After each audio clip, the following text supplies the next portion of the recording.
This man is so smart. He's so goddamn smart, He's Kristen, so this smart. Sherlock Holmes. Like, That's the thing about Holmes. He's really smart. He's so smart. Hello, welcome to Gods the Unknown. I'm Kristen. And I'm her little brother, William. And we are here to talk about Sherlock Holmes, the modern iterations. The game is afoot. The game is afoot. So when we spoke about Sleepy Hollow a few weeks ago, we both said that it reminded us of this movie. Yes. And so we're like, well, let's talk about it. So we were talking about the 2009 Robert Downey Jr. and Jude Law Sherlock Holmes movie. Yes. And the sequel a little bit, which, I have to admit, this movie sucks. Yes, I completely agree. Yeah. The 2009 Sherlock Holmes, the attempt by it's a Guy Ritchie movie who made It's actiony. Lock, Stock, and Two Smoking Barrels and Snatch, which I was a very big fan of. I loved Snatch. Yeah, totally. But trying to take Sherlock Holmes, which certainly up until that point, at least in my life, Totally. was a very dry, Stuffy. kind of stodgy, gentlemanly character, and try to inject a little more energy and life and humor and action. Yeah. The fighting in this movie is pretty standout for the Sherlock Yes. Holmes depictions that I've ever seen. Fun fighting. Very fun fighting. Yeah. I have a whole, let's talk about this. So we're going to start spoiler free the way that we always do. This movie, I was curious about this. Sherlock Holmes, I think of the most famous story of all being Hound of the Baskervilles. Yeah.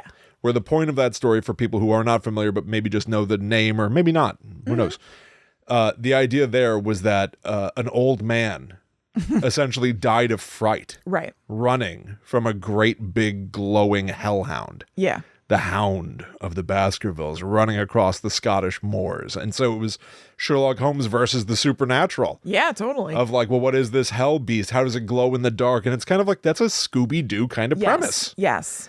And I love that sort of thing, obviously. And this movie riffs on that sort of notion of Sherlock Holmes versus a supernatural foe. Yeah, and is there something supernatural at play, or is he going to deduce the very human scientific methods that this person has used to appear supernatural? Right. That basically is the spoiler-free plot. Plus the notion that Sherlock Holmes in this, not only is he a genius detective, his abilities of deduction and observation are a superpower and a curse. Yes.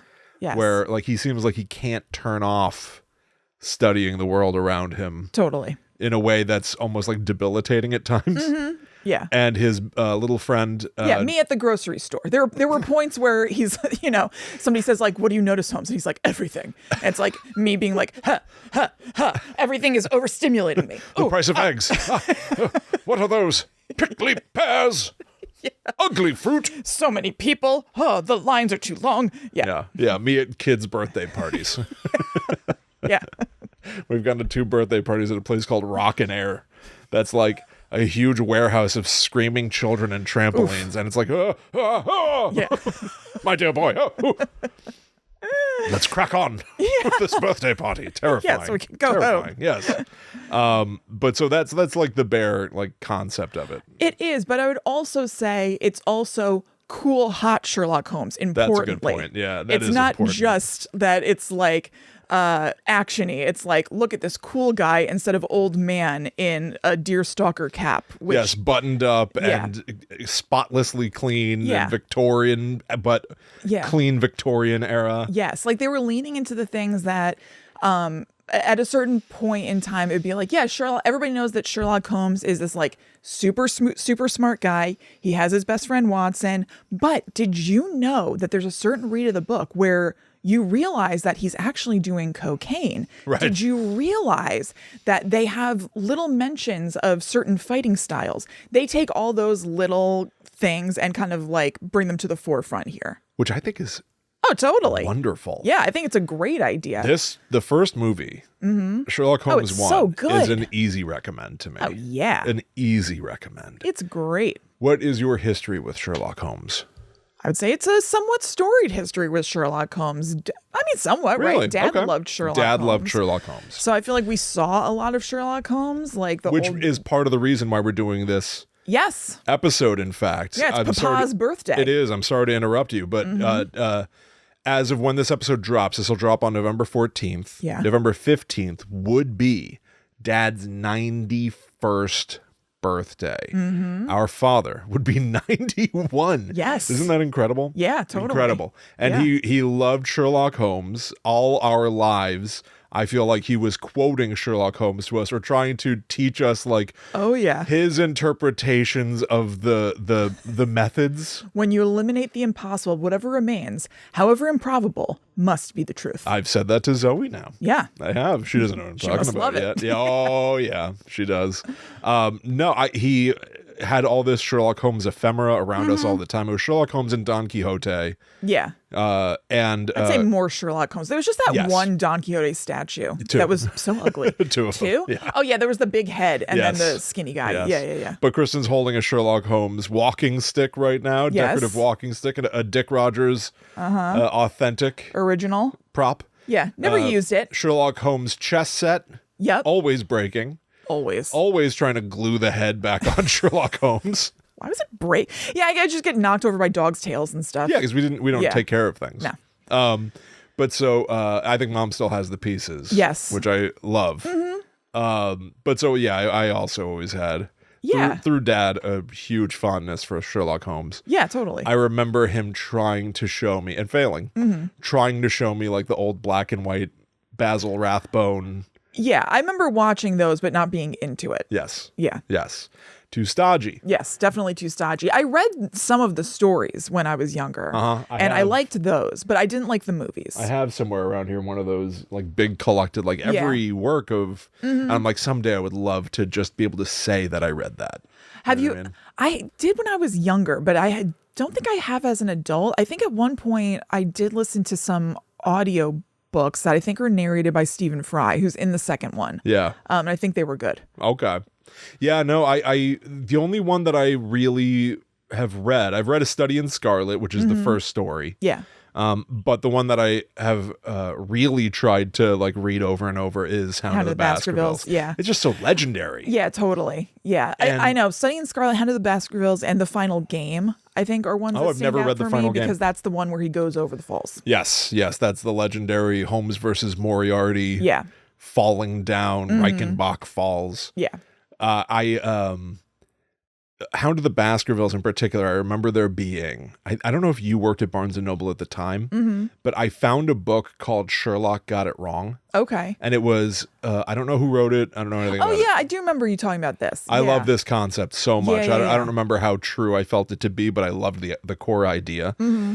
There's this whole book that's basically going beat by beat through Hound of the Baskervilles to show that the deductions Sherlock Holmes makes in the story, pointing toward how everything was done and who the culprit is, they're like, he's wrong. Right. If you follow this logic, here's the more likely culprit. Yeah. And I was like, that's a very interesting idea. It like assumes that this world is more lived in than just what Sherlock Holmes showed us. It like takes for granted that the world of Sherlock Holmes, the world of the Hound of the Baskervilles, all these characters are still up to stuff. Yeah, totally. Even if they're not on the page. Yeah, it's like shifting the camera a little bit. Yeah, yes. Super duper fun. But so I've always thought of Sherlock Holmes in this like the ultimate Oh, yeah. detective. Totally. The ultimate detective stories. Yeah. I Not also, Batman?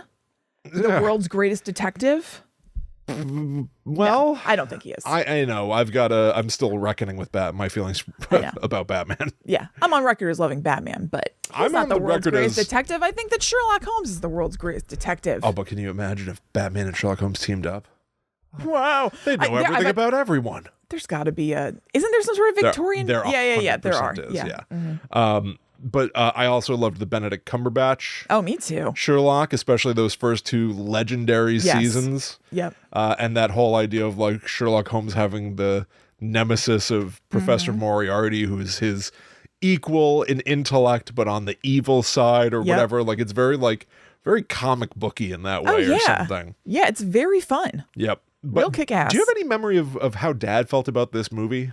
No, I was thinking the same thing. He weird, was right? alive. Yes. And so yes. he had to have seen it. Yeah. I can only assume that he liked it. It feels like something he would like because he loved action movies. Yup. And he loved Sherlock Holmes. Yup. So This I is feel like he would like it. the cross section of everything. Yeah. But no, I'm guessing you don't then? Nope. I think this came out Christmas 2009. Uh-huh. I'm certain we all saw it together. I know. I don't remember at all. I know. I'm pretty certain we must have seen it all together. You know who might know? Allie. Allie and I would have started dating at this point, and Allie has a better memory than me. For all I know, she's like, "Yeah, we did this with your dad." Yeah. Or whatever. I really enjoy this movie. Yeah, me too. Quite a bit. And there's this thing. I like to look at like parallels between things. So we talked about this movie in the context of talking about Sleepy Hollow a few weeks back. There's another movie that I feel like is almost like forms a trilogy among these stories. So Sleepy Hollow, and I wrote down a few things. I did not make a chart this time, but I wrote down a few comparatives of three movies. Yeah. Sleepy Hollow, Sherlock Holmes, and Pirates of the Caribbean. Okay. All right. They each are not Sleepy Hollow is not an action movie, but there's a lot of action in it. You know what I mean? A lot of like choreographed fight scenes. Yeah. Those choreographed fights themselves have a lot of character to them. Yeah, and a lot of silliness. I enjoyed the fight scenes in this and enjoyed them in Sleepy Hollow. Yes, absolutely. I feel like they're very. I like looked up like, do they have the same like choreographer or something? Yeah. The only thing I could find, I should have written her name down. I don't have it. The same costume designer across all three movies. Oh, really? Yeah, That's funny. I was like, there's got to be something under the surface here that is a connective thread between all these things. Yeah. But so yeah, fun, quirky action, charismatic, oddball lead. Yes. Who is essentially an outsider to conventional society. Jack Sparrow, Ichabod Crane, and Sherlock Holmes, who each have their own abilities or foibles, and people look at them as odd, but also kind of superpowered. Yeah, yeah. Right? All are American men playing British men. Yes. All are bizarrely... Wait, real quick question, because I don't like or know Pirates of the Caribbean as much as you do. Yeah. What is Jack Sparrow's superpower that people are seeing in him? His flighty that's actually depicted as like kind of an ability that he has by he's like almost lucky. Yeah. There's like this concept of like drunken boxing or drunken master thing. Huh? There's like some sort of a fighting style that's like almost like based on like kind of being loosey-goosey. Okay. And so, yeah. And he's good at that. He's good at that. Okay. And yeah, like he's also just, I think he's insane. Yeah. Jack Sparrow, like I think he's kind of like sun-baked and crazy.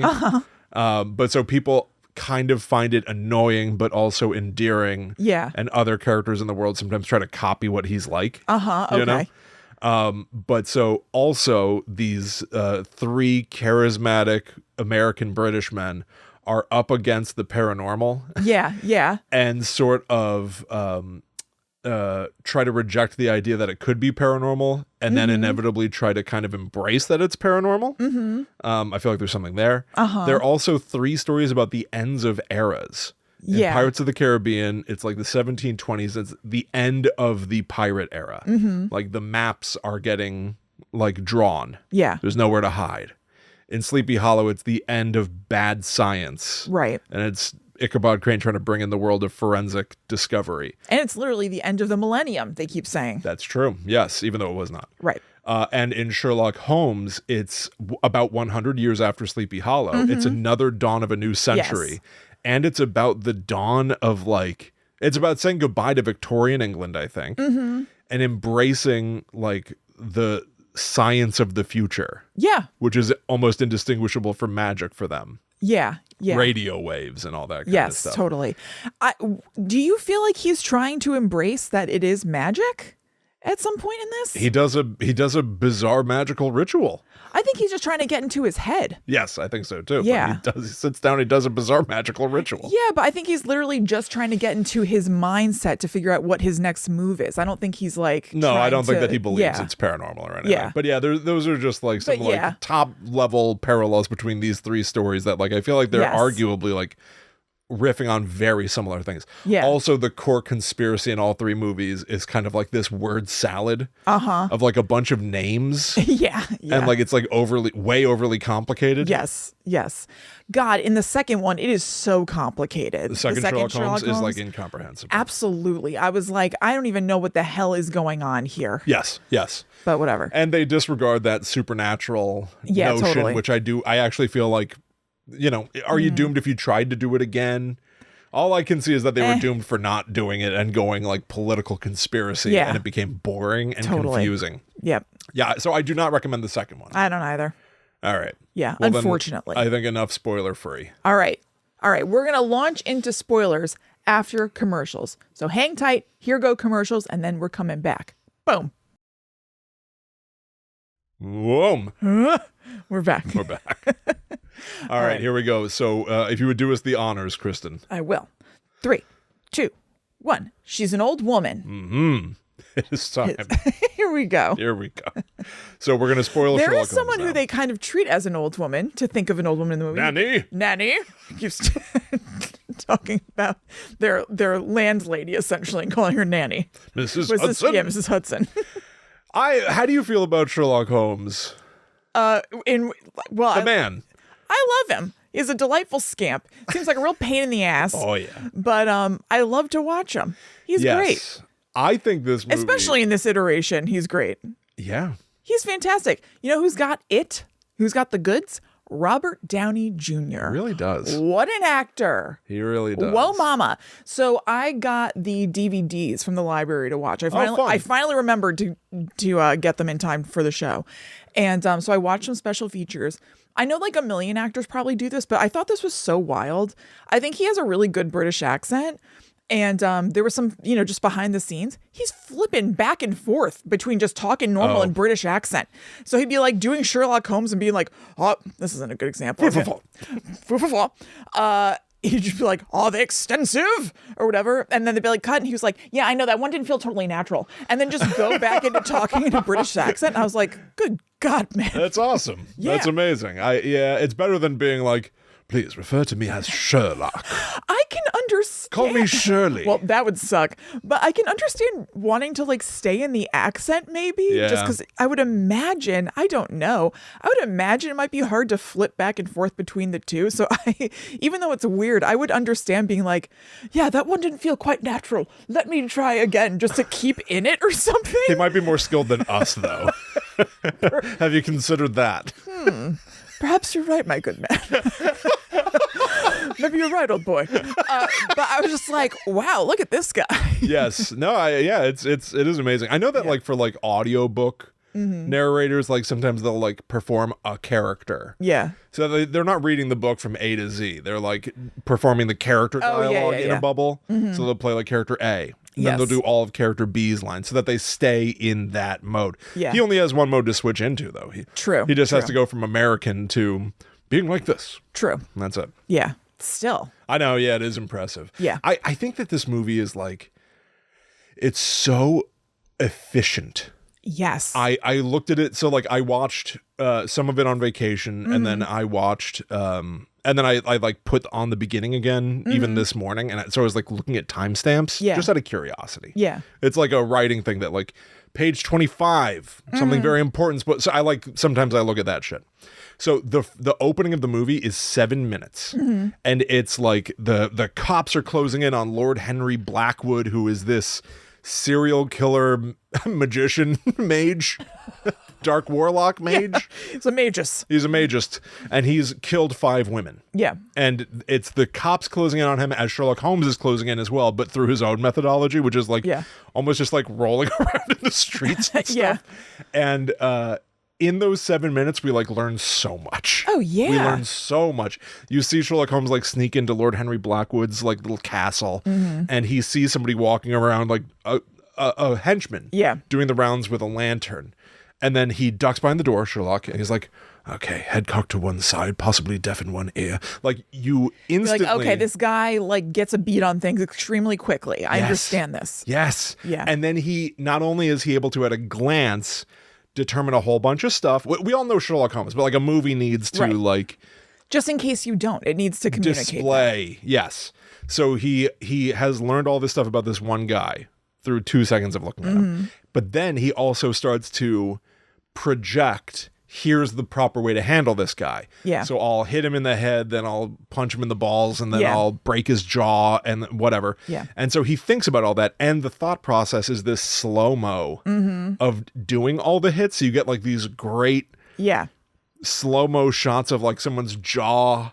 Yeah, like, being like broken. dislocated. And, So the yeah. action hits through his intelligence, and then you see him put that plan into motion. Yeah. And the exact same hits now occur, but in real time, so it happens all fast. Totally. So like you're now seeing like It's fun. he's very physically adept. He's a great fighter. He uses his powers of observation to aid his fighting. And then there's also just like Guy Ritchie like flashy things where Yeah.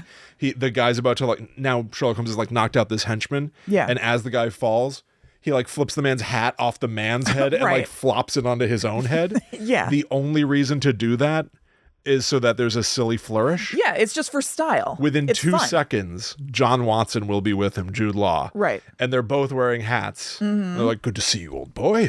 They shake hands, and then they both remove their hats all quickly. And that's also just like a trailer. He put on the Yes. hat to look cool so that he could take the hat off in 5 seconds Yes. in another cool way. There are so many things done just to look cool, and guess what? Mission accomplished. Mission accomplished. They look cool, They and I really like do. it. I'm at the movies to see cool things. I totally agree. I think there's tons of spectacle on top of Yeah. the cleverness, on top of the fun characters, on top of the weird evil plot. Yep. Because then Lord Henry Blackwood is like Mark Strong. He's Yeah. muttering some incantation. Who above is great. Whenever this guy pops up, I'm like, it's this. I mainly know him from this, or it was definitely the first thing I saw him in. Yep. And so I'm like, it's that guy from Sherlock or whatever. Yep. And he's great. Yeah, he is fantastic. He's also in the Kingsman movies. I've never seen those, and I want to. The first one's pretty damn good. I really enjoy that. Those first seem one. like fun action too. Yes, avoid the King's Man, Okay. which is like depressing and like about war. Oh, It's okay. like not fun. It's in the same series? Yeah. Oh, bummer. I think it killed the franchise. Oh, that sucks.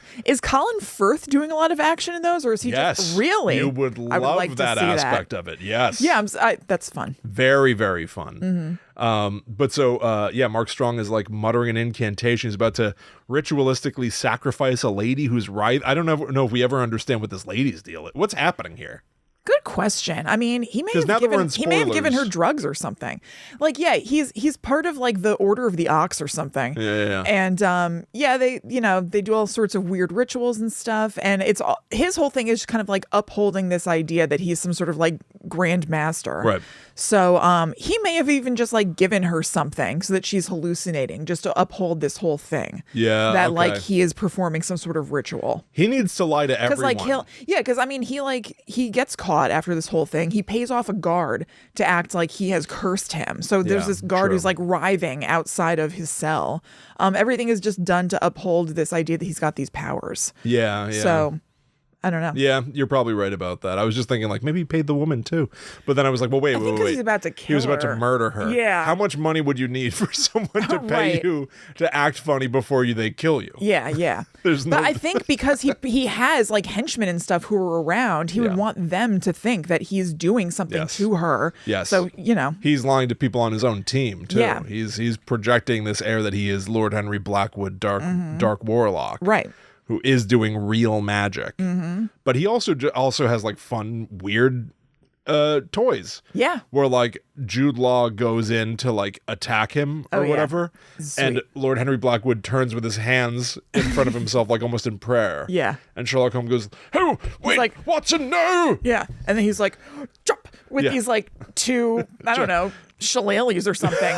And right? Yeah, Sherlock's famous two double shillelaghs. Isn't that what a shillelagh is? Like a weird nightstick? Yeah, I think he's literally using like cops' nightsticks. Oh, okay. All right. So nightsticks. So he's like, chop. And he chops these things together and it breaks like this long, skinny, glass, transparent needle that it would have gone right in Watson's eye. Yeah. And he's like, how did you see that? And he's like, because I was looking for it. Or whatever. Yeah, it's great. But Lord Henry, the entire time that like Holmes has paused Watson from moving any more forward and being like, observe, and showing the blade. If you're Lord Henry Blackwood and you're just like an evil, you just go like, Yeah, true. He could have just nudged move his hands forward and just stab Watson right in the face. Yeah. He could probably get in like 3 good face stabs before anyone stops him. Definitely. Maybe he was just so taken aback. Maybe, I don't know. Maybe it was just like short enough for him to go, damn it, when Holmes then chopped it. He paused because he also likes to listen to Sherlock Holmes point out how much smarter he is than everyone else. He was probably entranced. I mean, he is kind of entranced by Sherlock Holmes. He calls him to his cell just to be like, just to play with his dinner or whatever. He's like, oh, you need to widen your gaze, Holmes. Yes. Like, there was no need to do that. Honestly, it hurt him in the end. Sherlock Holmes figured out a lot of things from that. Don't tease the genius detective. No, he figured out a lot of shit from that prison visit. He really did. Blackwood called him to the prison. Then Holmes was like, I see you've paid off that guy. I see this. I see that. Which he lays out in his like end of the movie. Like, here's how I deduced all these things. A lot of it was from Blackwood calling him over. Yes, absolutely. You dumbass. If Blackwood had not teased the genius, he may not have been caught. Don't tease the genius. That's like rule 1 of dealing with Sherlock Holmes. Absolutely. You should try to keep your distance as much as possible, honestly. If you're going to do evil, they can't help themselves is the thing. No, yes. They're also showmen. Yeah, They enjoy this, but they need a witness. Right. They like the push-pull. Same with Moriarty. He should have just like kept away, keep doing your evil doing. Yep. Don't tease him. Moriarty is boring in that second one. I know. What a letdown. What a huge letdown. Yeah. And then I think they thought they were really doing something by having him enter into Holmes's like bullet time interior world or whatever, and it just sucks. Like what we were just describing about how Sherlock Holmes will be like, okay, fracture left nut, kick in the head, whatever, like left testicle. Yeah, like slowing it down or whatever.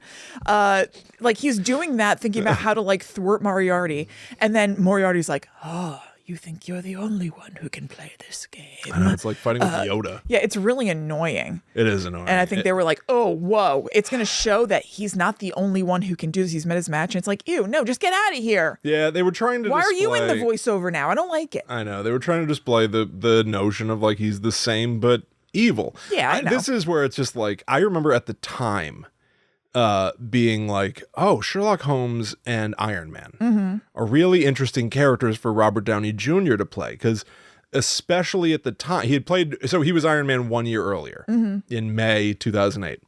The only thing I knew about Iron Man is there's a very famous story called Demon in a Bottle, where Tony Stark, Iron Man, is struggling with alcoholism. And the only things that I really knew about Sherlock Holmes, especially in this edgier take, was the idea of cocaine and substance abuse and all that stuff. So I was like, Robert Downey Jr.'s reputation at the time was as a drug addict who'd been like arrested over and over, like, you know, tons of trouble. Yeah. Tons of trouble. And I was like, it's fascinating to take these pop culture A-list roles of characters who contend with similar issues. Yeah. And I genuinely thought at the time, I was like, I wonder if he's going to use these roles to try and explore those sides of these characters. So Sherlock Holmes being able to like, do the bullet time brain thing and think like, I'll do this, then I'll do that, then I'll do that, then I'll do that. And then he does exactly what he just imagined. I was like, okay, in a sequel, what you do is, you show that like between cases, he's messy. Many of these, like the messy detective is such a trope. Yeah. Of like, without a job, I'm surrounded by my own feces. Of course. And refuse. Number one. I need good work. Yeah. In order to be the good me. That like, he would have sunk so far into that he would then be like, all right, so, you know, punch in the jaw, then hit solar plexus, and then blah, blah, blah, and then try to do it and find that his body is not keeping up with his mind because he's not like taking care of himself. I was like, oh, you show the flaws in his character by him not being able to follow through on the superpower he has. And they never did that. And I was like, I kind of can't believe they didn't ever play with that. Like, In the second one, there is a moment where he's like, I'll do this, I'll fight this person, blah, blah, blah, blah, blah, blah. He starts to do it and is interrupted because somebody throws a knife into the person he's fighting. Yeah, That's yeah. the only time his... Well, no, when he's fighting with Moriarty, he can't totally follow through because he had a hook in his shoulder not that long ago. Right, true. So he's... Yeah, I guess there's that, yeah. But even then, he's like, well, there's no sense in doing all this, so I'll make a different chess move. Yes, yeah. But like the idea of like, I can't follow through on my genius plan. Yeah, because I've abused my body so. Yes, I thought that would be kind of like a fascinating thing to explore that they never really do. The second one gets so silly. Yeah. That I just was like, they're not exploring him anymore. They're taking for granted that he just is this way, and they just amplified the silliness of him. Right.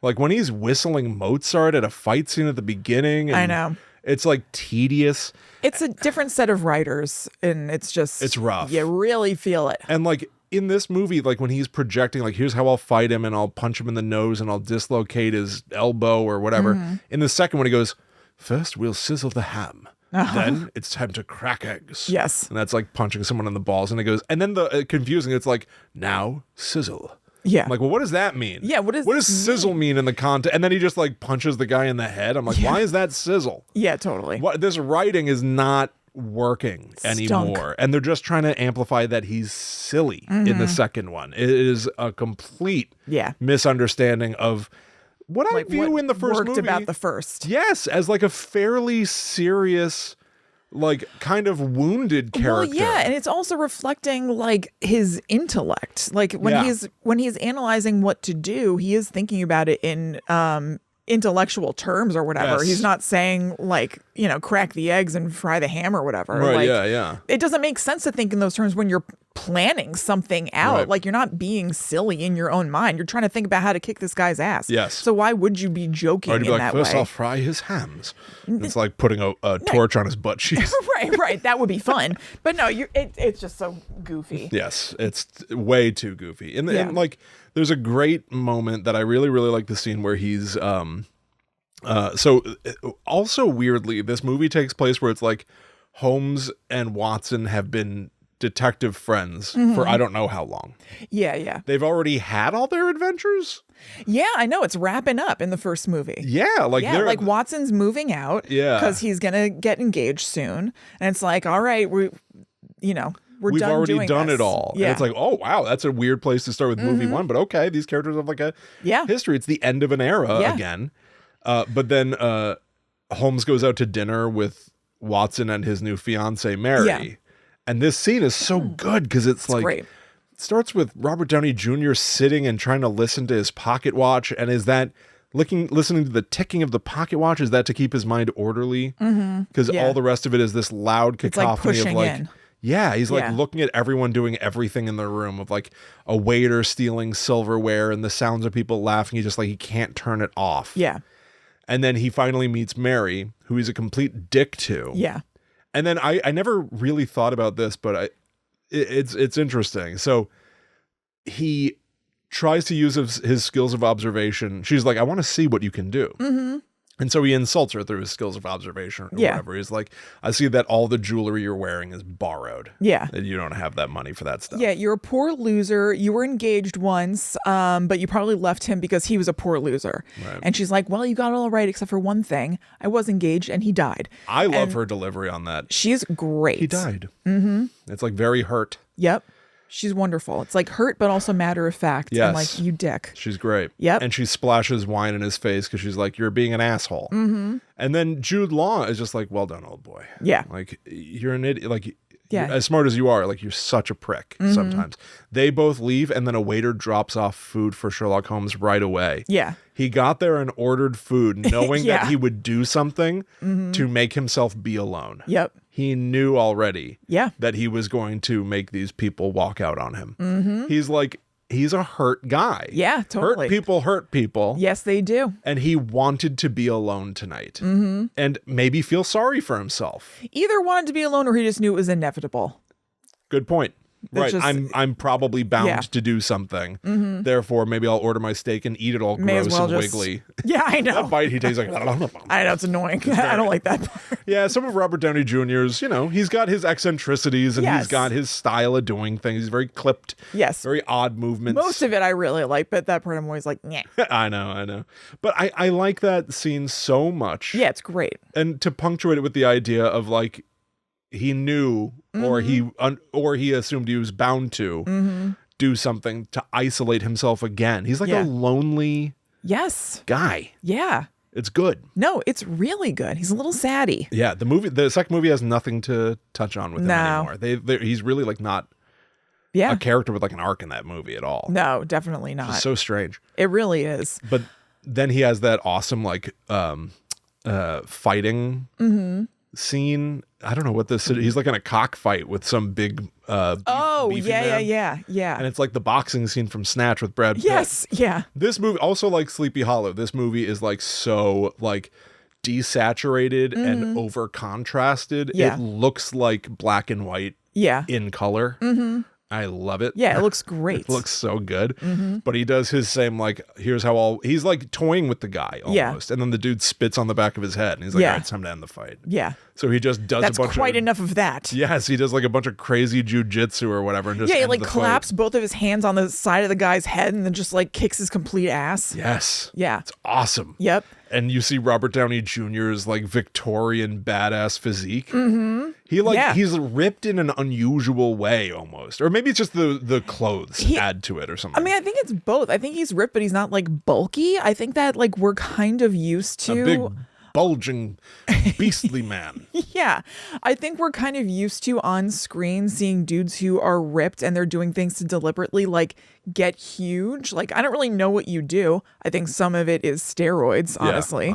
And protein and whatever else. But I think you can also just organically work out and not do those things and not get like huge. Yeah. And I imagine maybe that's what's going on is that Maybe. he stays fit but isn't doing the things that you can deliberately do to make your muscles like humongo. Right. And we're kind of accustomed to seeing that in Hollywood. So that's why it looks a little bit unique. That's a good point. Yeah. But yeah, no, he's awesome. But part of the reason he also wants to end the fight is because Rachel McAdams shows up. Yeah. She is Irene Adler. Irene Adler, who is a former flame of his, who Yeah. is like a con artist and a Yeah. thief, and is She's fun. She is fun. I've Yeah. heard a lot of people criticize Rachel McAdams' role.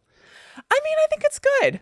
I think it's agree. good. I like her. I think it's hard to be. She's almost like the third to Sherlock and Watson, and I think it's hard because Jude Law and Robert Downey Jr. I think have great chemistry. Like they Fantastic. feel super lived in and like perfect, and I think it's hard to like live up to that.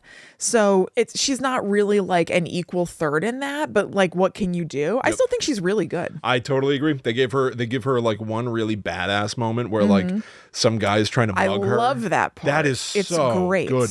And she acts kind of like, Yeah. oh, were you going to like, what were you going to do? And then she Yeah. like pulls out a knife and like Yeah. holds it against the guy's face. Like She acts oblivious at first. Like she's like walking down an alley and this one guy is like, "Oh, flowers, dearie." Right. And she's like, "Oh, how nice." So she like she leans down to smell the flowers, making herself totally vulnerable because it's like, "Oh, I'm distracted. Anything could happen to me right now." But she knows exactly what's she going on. knows that he's treating her like a mark. He's gonna Totally. So like one guy comes up behind her. Yeah. She like pulls out some sort of again nightstick shillelagh thing, whacks that dude I with think that's it. a kosh.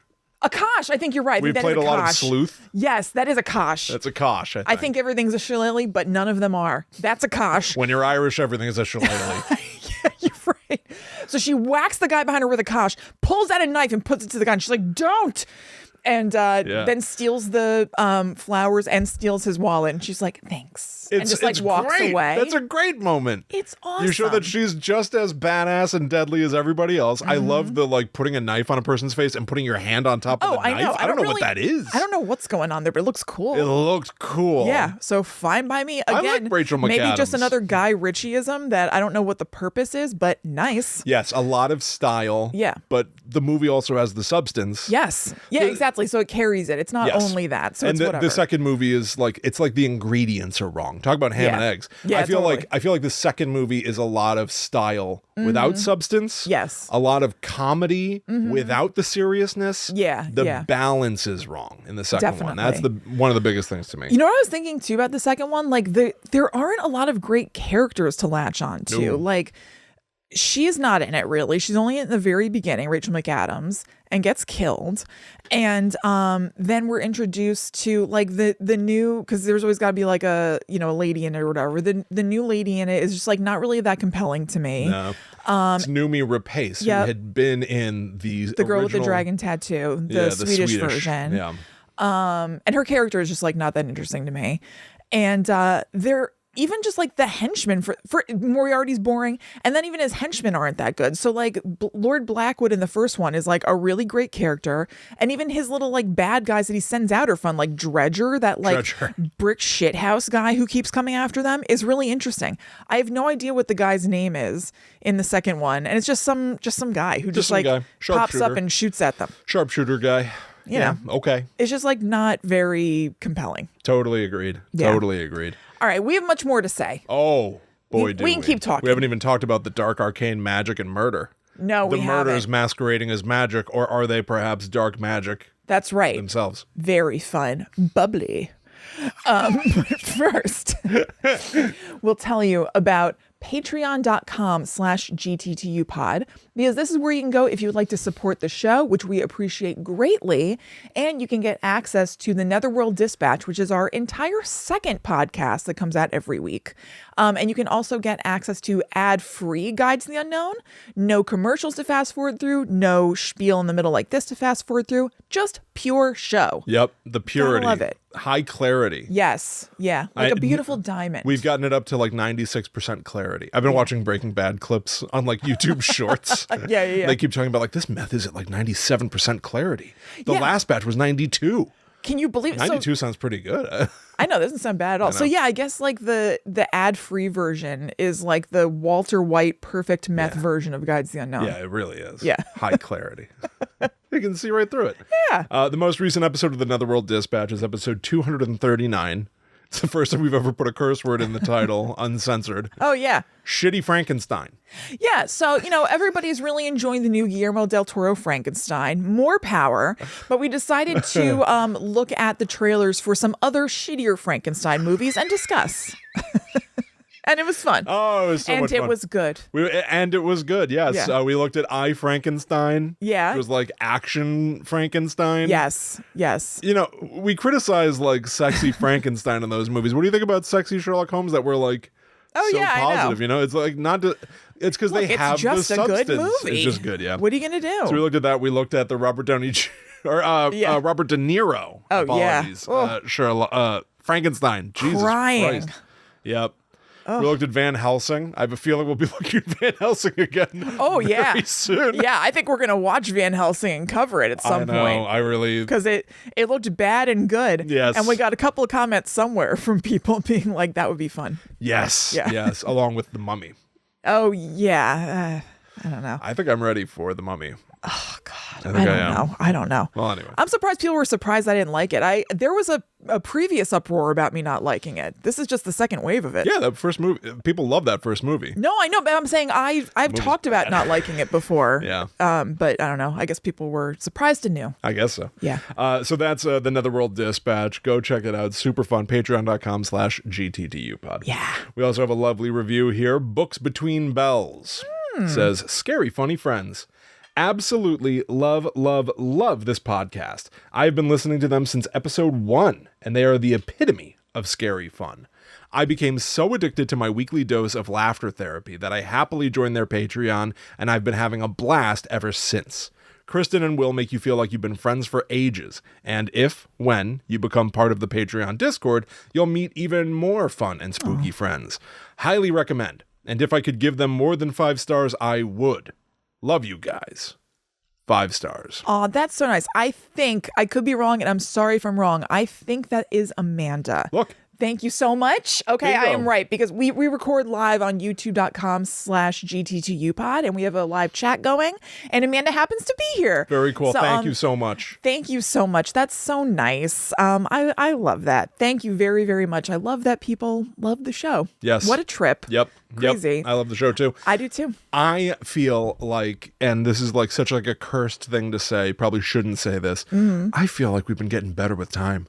I feel like even like the last handful of episodes, our like last few episodes, I'm like really, really happy with. Me too. Yes. I think it's great. It's so much fun. Yeah. Thank you all so much for your support. Thank you for kind words about the Blair Witch episode. I know that I couched things as like apologies or whatever, but so much like kindness from people. Totally. About loving hearing us just like love something. I know. I get it. I know there are some people who are like not super into it, but like I think it's so much fun hearing people get fired up about something. Yeah, and like stuff yeah, that you probably would never encounter either. Totally. Yeah, Sylvanus, the Blair Witch, Sylvanus, wolf or whatever the hell he is. I know. Thank God there was such a nugget of goodness in that book. Sylvanus. I'm telling you, I was reading that and I'm like, Sylvanus. I have complete confidence in us to be able to at least find the gold. Oh yeah, right. You know what I mean? Yeah. Like even if we have to wait. Yes. Well, yeah. Yeah. But yeah, if it's there, there'll be something that's like, hello. Yes. Worth pointing out. Hello, beautiful. No, it's gorgeous. Lex. It's hello, gorgeous. Oh, I was doing Robert Wool. Oh, I was doing Barbara Streisand. Oh, okay. We'll see. Yeah. So, worth pointing out, something is wrong with Spotify. It's only gotten weirder, too. I don't know if you've looked again. There are two Guide to the Unknown feeds, but now they're almost identical. Now they do have all the stars. What? There's a worse problem. I'll tell you later. I don't want to... Oh, is it technically annoying? Yeah, we got to fix something. Our most recent episode is missing. Really? Yes. I was going to tell you after we're done recording. Okay, all right.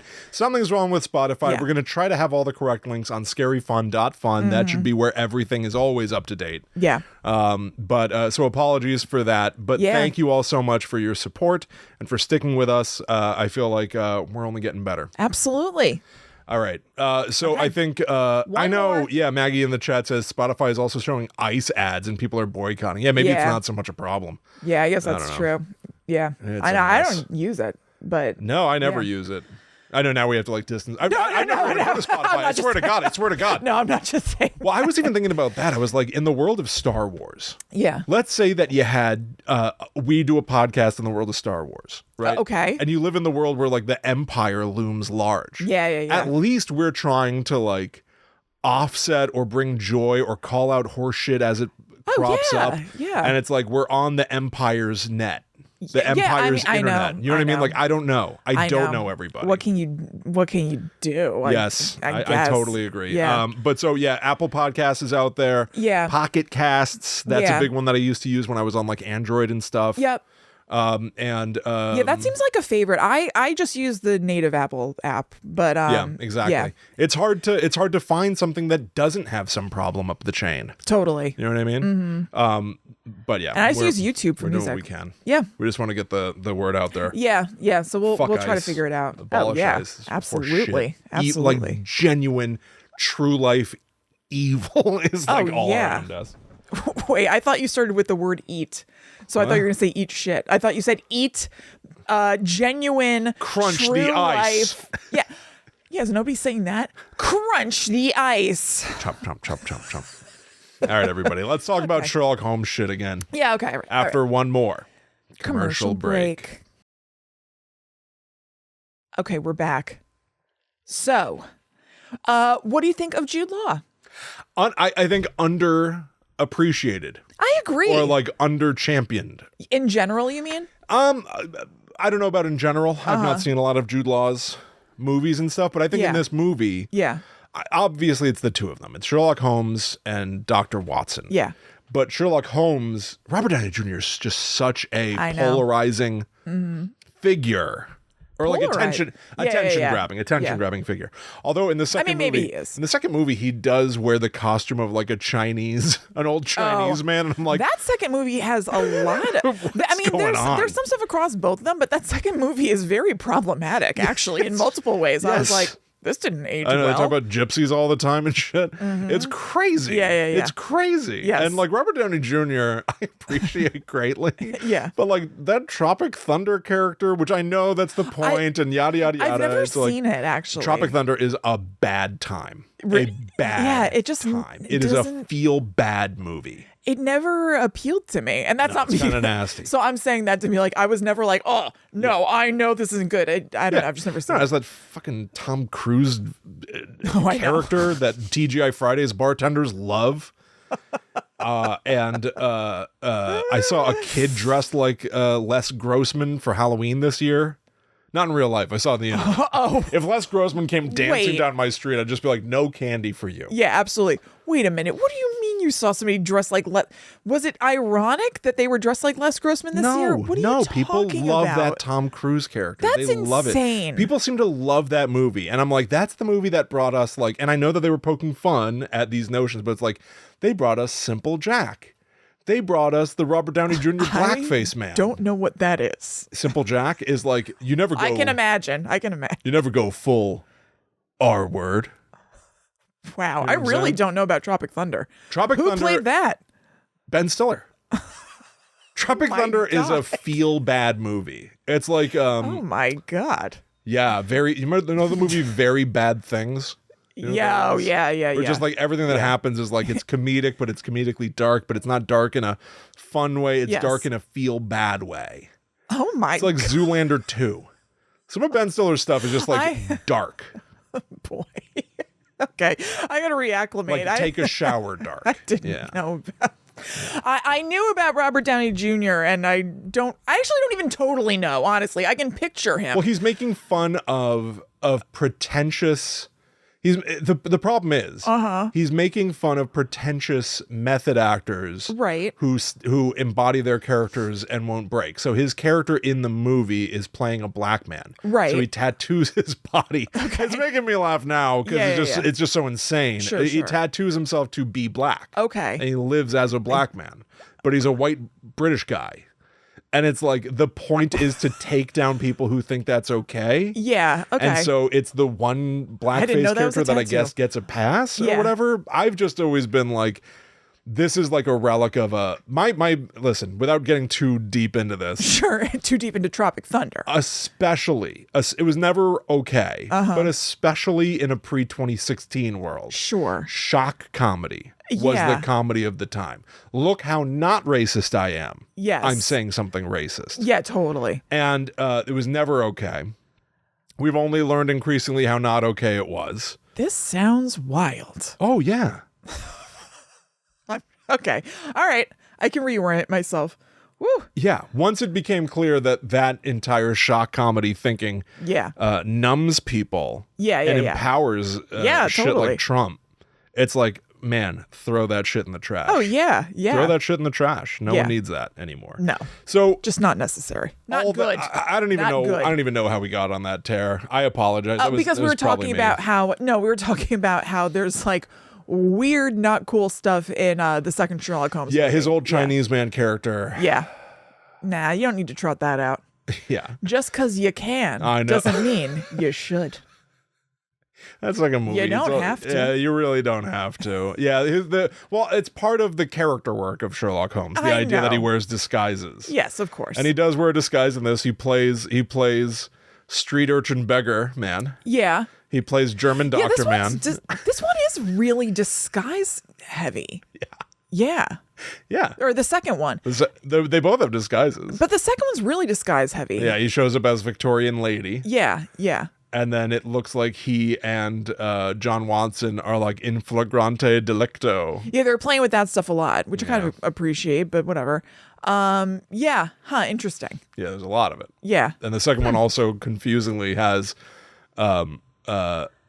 people who are able to do face. Yeah, the end kind of hinges on extreme disguises, I would say. Like Moriarty has been working on the technology to steal someone's face and put it on somebody else's face. He did face-off technology. The way I phrased it made me realize, he invented face-off. We realized. Moriarty invented face-off. Yeah. In 1791. So that he can have like whatever British congressman is, or whatever, assemblyman, kill someone and start a world war because he owns the bandages and the bullets. That shit's so boring. It's so boring to me. It That stinks. Moriarty's plot is like, I will own everything, and then I will start a war, and then I will make money. Yeah, whatever. All right. You're right. You know what? Let's talk about Lord Blackwood, because that's a fun. Lord Blackwood is so much more fun. Yeah, So it's way more fun. He's the He son boils of... daddy. Yeah, daddy. Bye-bye. He doesn't say that. We're saying that. The way I said it made it sound like I'm quoting him. I'm going to boil daddy. He's the son of a man who is in part of a secret society. Yeah. And is it the Secret Order of the Ox? it's something like Yeah. that. I didn't write it down. Again, Yeah. like I feel like so much of the plot is like overly complicated to the point where it doesn't matter. Yeah. Yeah. know? You like get it. You get it. But so he had warned Sherlock Holmes, like, even after I'm executed. Like a fool. Yeah. He And warns John him. Watson even, like, tries to take his pulse, and there's no pulse, and we watch him hang, and Yeah. but he does come back. There will be more killing, and then people die in dark, Yeah. magic, Frightening ways. Like they're having a meeting of their society or whatever.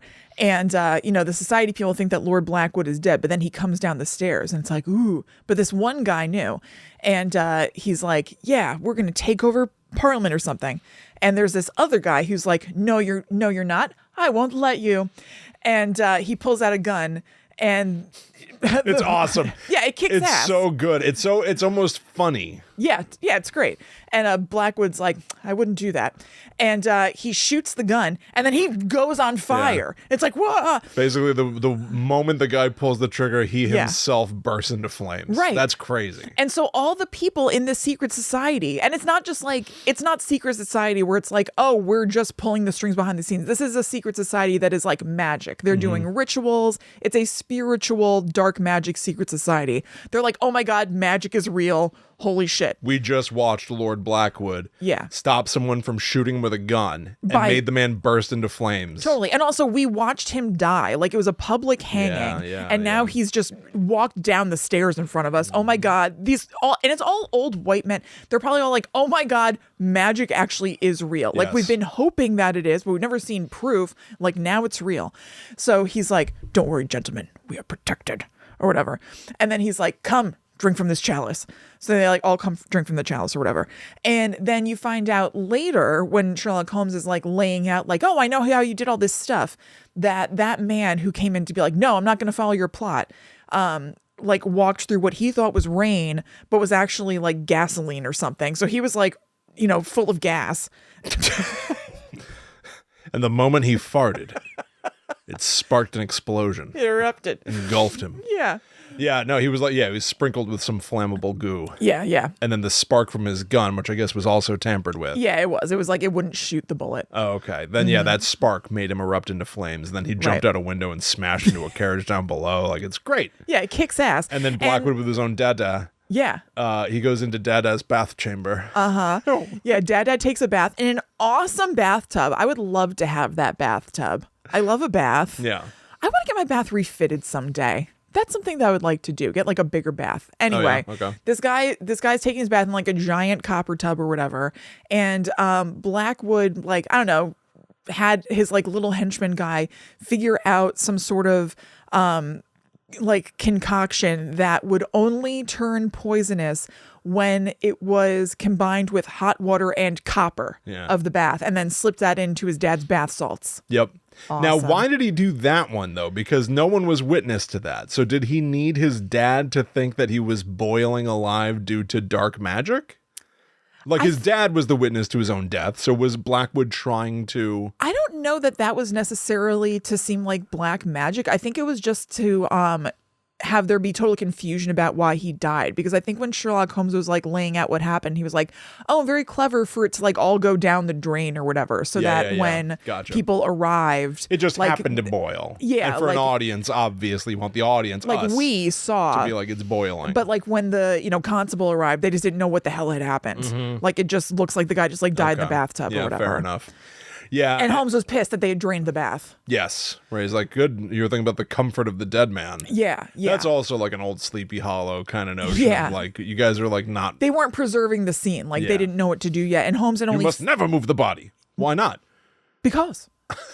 But Holmes had figured it out because he went to the lair of like his little like scientist henchman, and he saw that there were frogs in a copper tub, and realized he was like figuring out how to make this thing. Yeah, Dead all frogs. of Blackwood's magic is the result of this guy Reardon who's missing his two front teeth. Weird little Igor scientist man, basically, who created like weird chemicals and poisons that could appear as if they were magic. He also gave the death, magic thing that made Blackwood's pulse so weak. Yeah, that Watson couldn't feel it. Right, from like a rhododendron leaf or something like that. Yeah, and also the format of it is fun. Like that's really early on that they go to Reardon's little like lab, for lack of a better term, and like you see like Holmes and Watson pick up things and be like, rehydrated rhododendron, and like, honey and milk substance, whatever. And they just say that and you just move on because something happens that lets you move on and you kind of forget about it. And then at the end,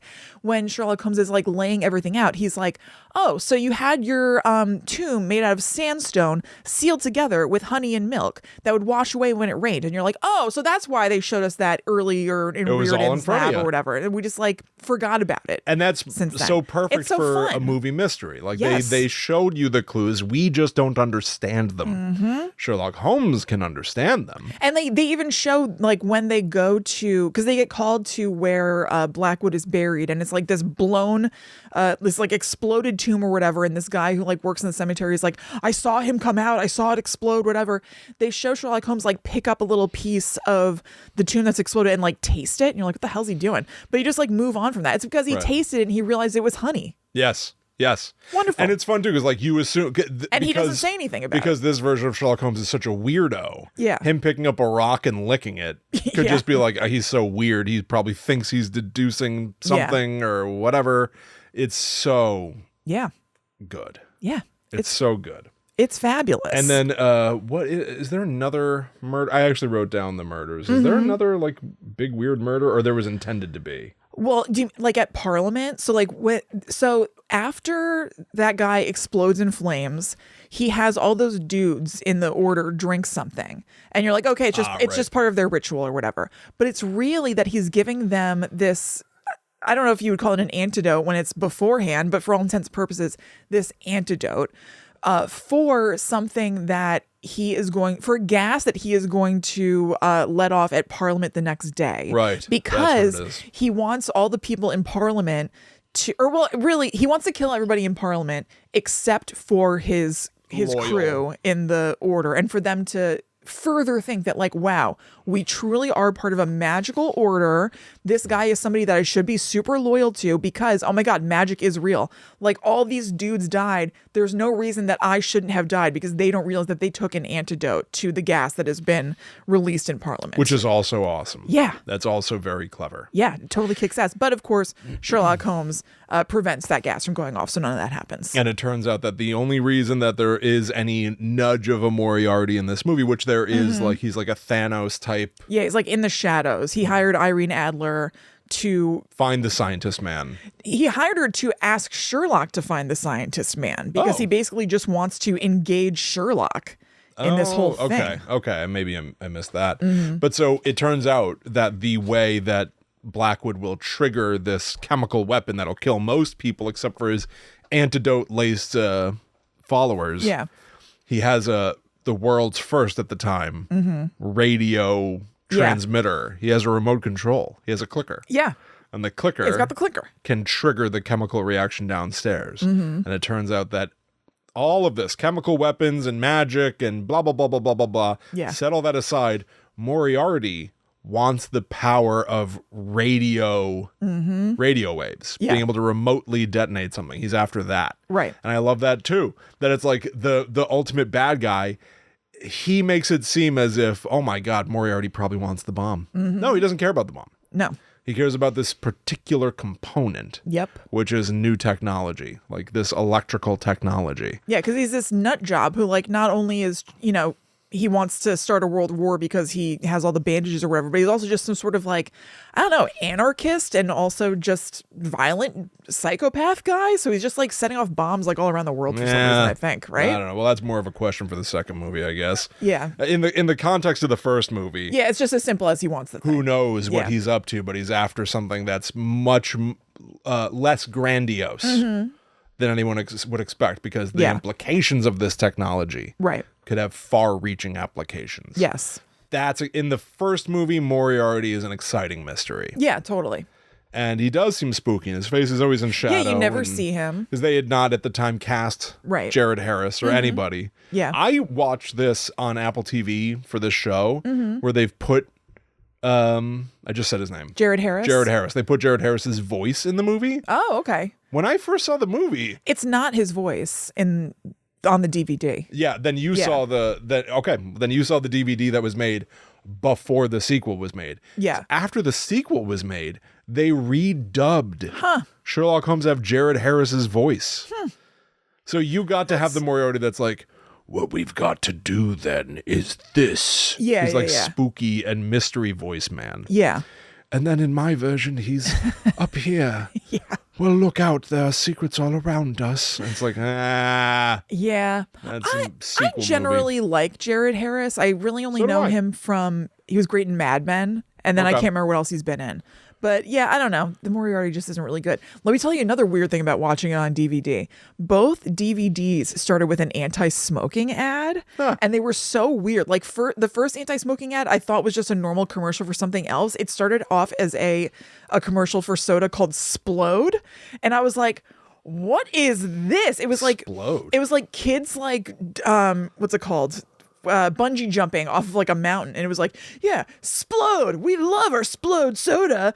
And then it ended up being like, not this, but it was like, smoking will explode your insides, don't do it, it's not good. And I was like, they had anti-smoking ads on DVDs. I forgot about it.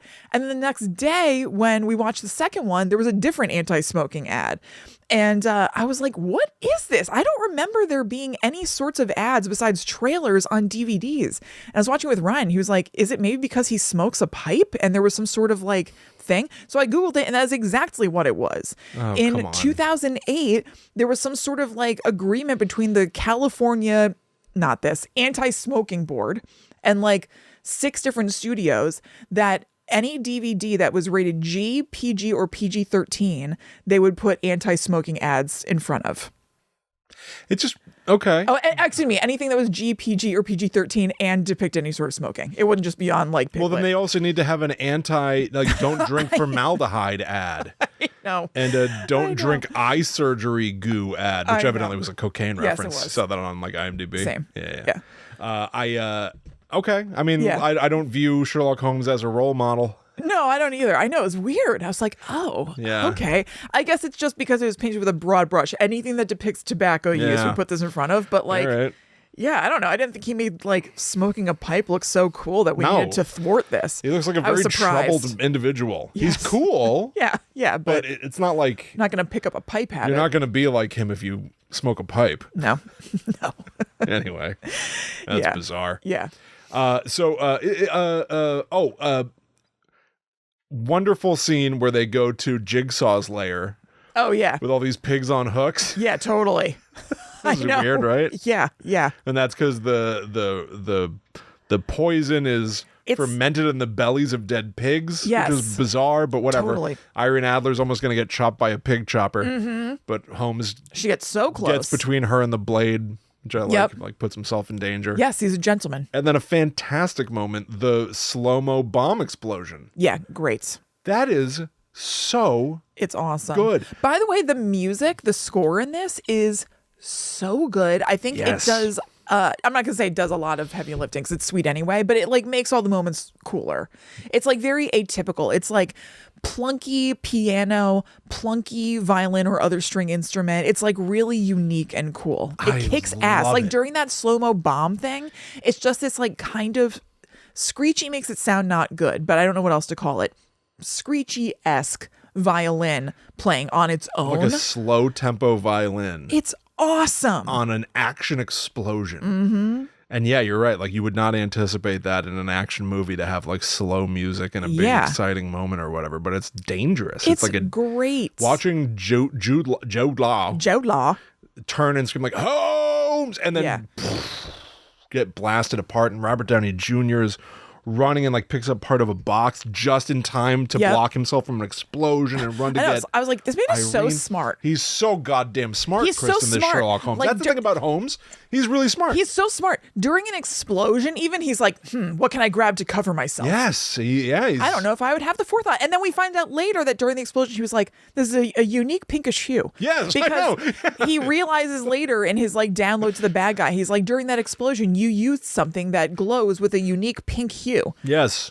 He's taking it all in during that. This Sherlock Holmes, this guy's kind of smart. Yeah, he's got it all. I love that scene. Yeah. And then it leads to like the darkest times of like, now Jude Law's in the hospital and it looks like he could die, and Sherlock Holmes dresses up like a German doctor for no reason. Whatever, it's fine. Yeah. But then it's great. He's now like in his little hideout above a bar, plunking his violin. Yeah. And the white wall behind him is scrawled with all his handwriting of trying to figure out what's going on. That shot. Yeah. Of all the writing on the wall behind him as the camera pulls out and then pushes back in as he smokes his pipe, and then he decides to do the dark ritual. Yeah, totally. Yeah, he's like, I guess I better get in the mind of this guy. Yeah. So then he's like, drinking God knows what, and then just like doing a ritual.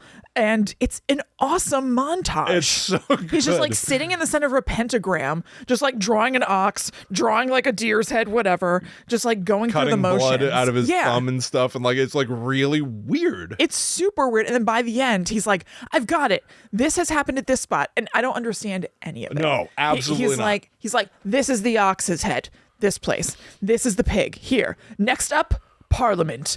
The dough. Yes, exactly. It's like, oh, okay. Going by the pentagram on the map. Yeah. This and that and this and that and this and that. And I have flashbacks to Ichabod Crane being like, the four friends played him false. It was the widow Winship. Totally. It was this. It was, and you're like, what? What's going on? And then I flashback to Pirates of the Caribbean being like, Bootstrap Bill Turner. Well, we got the gold over here. Then we went over there. It's like, okay, everyone. This is sprawling and maybe too complicated with characters we've never seen before and events we hardly understand, but the point is fine. The I'm point just going to follow you. I get it. Yeah. We got to go here. Yeah. Like, okay. And that's fine. That's fine. And then Sherlock Holmes, he like sneaks up on a guy and he's like, I can tell where you were because of the dirt on your suit, the excrement from where you've been standing. Yeah. Oh, I know. I was like, I would be so embarrassed if I was that guy. And he was like, I smell like shit. Yeah, that guy's like so well put together, and he literally does say that. He's like, the faint smell of excrement, and I was like, that guy probably is so paranoid now. He's like, what, I smell like excrement? Wait, can you back that up? I know that you're catching out that I'm part of the evil plot, but like, you're saying I smell like shit everywhere I go? I smell like shit? Yeah, that's something I need to keep an eye on because I was not aware of that. I'm due at Parliament. Yeah, in like an now. hour, and I smell like shit, and you're telling me now? Yeah. Yeah, that's not good. I'm fancy. Good. That's not good. I'm not supposed to smell like shit. Best thing about this movie, there's no less than like 2 or 3 fart jokes.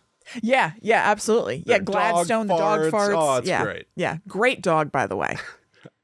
Excellent dog. I love that dog. Yeah, it's like a bulldog. He's great. Yeah, big lumpy bulldog, and Sherlock Holmes does his experiments on him. Yeah, he's constantly like, and he's fine, don't worry, kind of killing the dog, but then bringing him back to consciousness, and he just walks away. Yeah, and the dog appears to, I mean, I don't know how the dog would indicate distress at it. Right. Yeah, but he seems fine. He seems fine. Yeah. So it all culminates, obviously, with Holmes and Blackwood having a face-off at the top of Tower Bridge, which is being constructed. Again, this like very cool. These movies that are about like the end of an era and the construction of what we know in the modern era. I have a real love of that style. Oh yeah, it's fun. And also I like Victorian England. So do I. I really like it. I know it. the top hats. I know. I think it's fun. Watching Sherlock or Sleepy Hollow a few weeks those back, bustles. I was like, I just want to dress like this. Yeah, I know. How can I get away with what's the modern version of dressing like Ichabod Crane? Yeah. Can I do it? I think you're basically doing it, just wearing black. I don't know. I think you'd look crazy if you were wearing like a cravat and stuff. I know. I want a longer coat. Oh, you could do that. I want a longer coat, but I don't want to get Actually- compared to Silent Bob. No, here's the thing. I guess that makes more sense. That's I the think this is danger. just because we just watched all those shitty Frankenstein trailers. You would look like I Frankenstein. No, because you'd be oh. wearing a hoodie and a long coat. Hey, Chris, I'm Yeah. not worried about looking like I Frankenstein. All right? I don't think that's a threat. I think the threat to me is Schuler Bob from Dogma. That's the worry. All right? Fair enough. Anyway. Yeah. I was looking at those bustles. At one point, she was wearing a bustle and then a coat that like framed the bustle. And I was like, wow, look at that. But also, I have a huge ass. My bustle would be sticking out so far. I would be like knocking stuff over left and right. I already knock over things with my ass. So Irene, you're can't- knocking over my formaldehyde drinks. Yeah, I just love it. I Yeah, just it's love the great. way that this all looks. Me But then, too. yeah, Blackwood is like, he's found out by Holmes and he's like caught as a charlatan, Yeah. you know, but then Holmes is going to let him go, I know. you know, or like he's going Well, to catch it. yeah, You're not going to yeah, let him go. Yeah. But he you know, wants to scare him. He's want- going to yeah. let him go as far as he can and then just like let him up at the last minute because he's like hanging on by a thread off of the bridge with like, I don't know, some sort of chain or whatever. Oh yeah, there's like a wooden or like a metal bridge piece on a rope that's Yeah. dangling from his leg. He's like There's about some to sort of, like- fall. He's like Joker. There's some sort of like T-bar holding him or He's whatever. like the Jack Nicholson Joker. He's like Yes. got a dangling thing that's gonna like pull him down. Yes. But then Sherlock Holmes throws like a little hatchet that chops the Yeah. rope so Blackwood can pull himself up. Yeah. But then he also just accidentally happens? a Does he get scared by a thing. crow? No, he does. Everyone, yeah. But another thing yeah. of construction thing falls and That's right. smashes the ground under their feet, and then he falls onto all these Hellraiser chains Yeah. that I feel like weren't there until that moment. I don't think so. And then somehow he gets tangled in those and then he hangs. And it's a beautiful symmetry because he was supposed to be hanged. Yes. He didn't because he used like a belt thing so that he Yes. wouldn't be hanging by the neck. It was like distributing the weight or whatever. But this time he doesn't have that. So he actually hangs. And this time not with rope, Kick but ass. with chain. That's right. Yeah. So did you notice that? It's great. Yeah. You noticed that parallel Yeah. No, that you just said? yeah, I got it. Cool. I'm there. It's an awesome. It's Yeah, wonderful. like all the act. There's an embarrassing shot of Mark Strong, like Yeah, like yeah. a top down shot of just like in chains. Again, But what- there all are right. moments like that. Like this was not something I've heard people say. It's not so flawless. true. Acting is so embarrassing. Yeah. Oh, It's also yeah. so cool. Thank God people do it because I love it. Yeah. How embarrassing. I could never act and thank God they do because there'd be moments like that where I'd be like, oh my God, I look so embarrassing right now. Oh yeah. But then yeah, the way that he like sort of like rolls out of the chains and then starts to fall and the chain goes taut. Yep. It's so, and then the Great. long And then the crow pull-out flies shot. away. Yeah. It's like my work here is done. Blackwood's crow, which Yep. appears at all the deaths. But then you see him dangling from the bridge as Yep. the camera pulls out. It like looks so cool. A great shot. Ominous and scary. Yep. And then it's by and large, it's just over. Yeah, You get totally. another little gag of going to Sherlock Holmes's apartment where he's hanging. Well, also to demonstrate the fake hanging. yes. The hook on the harness. So it's Robert Downey Jr. hanging from a noose. Yeah. But not really hanging from a noose, but it still hurts. He's like, Yeah. I feel like my legs have my legs are asleep. Yeah, he's like, Watson, get me down. He's like, yeah, he's in no rush. Yes. They like to mess with each And other. Mary's like, do you think you should cut him down, John? He goes, oh, no. yeah, So tell me, Holmes, how did you do this then? Yeah, It's yeah. like very, very fun. yeah, charming, Very charming. wonderful. Very charming. And then it concludes with being like, this is what Moriarty was after. Mm-hmm. The game is afoot. Yep. Whatever. And then even like the credits. credits and the cut to like the title card thing too, they like Yeah. smash from the frame to a newspaper with like almost like a wood cutting yeah, of the image of the characters. yeah, or some sort of like I don't know, like pencil etching kind of thing. Yeah. yeah, It's so so cool. tactile and physical feeling, like that old paper and newsprint. Yep. And it just is so energetic. Yeah. It like Yes, you it's leave the very movie energetic. feeling excited. Yeah. Those like last We few did see seconds. this in the theater. I feel like we must have. Oh, we definitely saw this Yeah, in the yeah, theater. yeah. I have no question about that. I just don't Yeah. remember Dad's opinion of it. Yeah. I guarantee we had to have seen this movie Yeah, we must around have. Christmas. Mm-hmm. Absolutely fantastic. Yeah, it's a great movie. And the way he leaves Irene Adler, because they like love each other, but they also have this like weird kind of adversarial relationship. Like she messes with him, It's he messes with her. Batman and Catwoman. Yeah, that's exactly what it is. Yeah, she was like good bad. Yeah, totally. So he leaves her up on that tower handcuffed and leaves her the key and gives her a kiss and bounces. And basically like, I'll see you later. Mm-hmm. It's Well, fun. she had trapped him earlier. She Yes. gave him a dose of wine that was drugged. some sort of a knockout drug, and then handcuffed him nude Yeah. to a bed. And they have that great gag. Yeah, it's fun. Where somebody works at the hotel or whatever. Yeah, chambermaid. Chambermaid comes in and he goes, and he's got a pillow over his wiener, and he goes, do not be afraid. Yeah. Beneath this pillow is the key to my release. And she's like, ah! And then it just quickly cuts back to him and he goes, naturally, the maid was very disturbed by what I had said. Yeah. It's fun. Great gags. Yep. Silly fun. And then the second one just gets way too silly. Yeah. Do you have anything? Silly but boring. It's not even, it's just not very good. I know. It has its moments. It's not like the worst movie, but it was very hard for me to focus on. I was like I was struggling. It's like very sitcom-y. I feel like when they when Watson goes to Holmes's house, he walks in. It gets sitcom-y and then over serious sometimes. Like there are moments like that, and then just like long stretches about like bomb making and anarchists and just like ugh. But like at one point, Sherlock Holmes in his apartment. Yeah, I know. Has a literal jungle inside and like a goat in there. It's like it's ridiculous. It's too ridiculous. And he's trying to develop urban camouflage. Yes. Which is him in like and that's even how it ends. A union suit, but painted so that it can blend in with chairs and bookcases and stuff. Right. And then he goes over the Reichenbach Falls with Moriarty. Mm-hmm. But because his brother Stephen Fry had some sort of a scuba mask. Yeah.